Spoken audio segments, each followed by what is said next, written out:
Hello' guys, কি খবৰ আপোনালোকৰ? আশা কৰোঁ সকলোৰে ভাল আৰু সকলো ভালে থাকক। মই আজি মোৰ চেনেলত প্ৰথম মিনি ব্লগছত আহিছোঁ, তো ভিডিঅ'টো শেষলৈকে চাব বুলি আশা ৰাখিছোঁ। আৰু মই এতিয়া এফালে আহি আছোঁ, ক'ত আহি আছোঁ, কিয় আহি আছোঁ সকলো জনাম, খালি আপোনালোকে ভিডিঅ'টো চাই থাকক।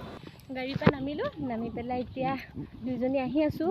ক'ত আহি আছোঁ, কিয় আহি আছোঁ সেইখিনি গৈ পেলাই ক'ম, আপোনালোকে চাই থাকিব। আৰু মোৰ গাইজ অৱস্থা বহুত বেয়া, এইফালে এটা বেগ আৰু মই একদম কষ্টত আহি আছোঁ, মোৰ চোৰৰো অৱস্থা নাই।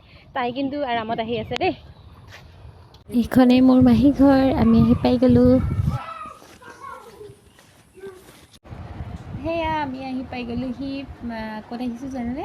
ক'ম বুলি কৈছিলোঁ নহয়, আমি চতিয়া কুমাৰগুৰিলৈ আহিছোঁ মাহীহঁতৰ ঘৰলৈ। অহাৰ কাৰণটো হ'ল মাহী ছোৱালীজনী ছেকেণ্ড মেৰেজ হ'ল, সেইকাৰণে আমি দুজনী আহিলোঁ খবৰ ল'বলৈ। আৰু তাই সেইজনী চাওক নটংগী কৰি আছে।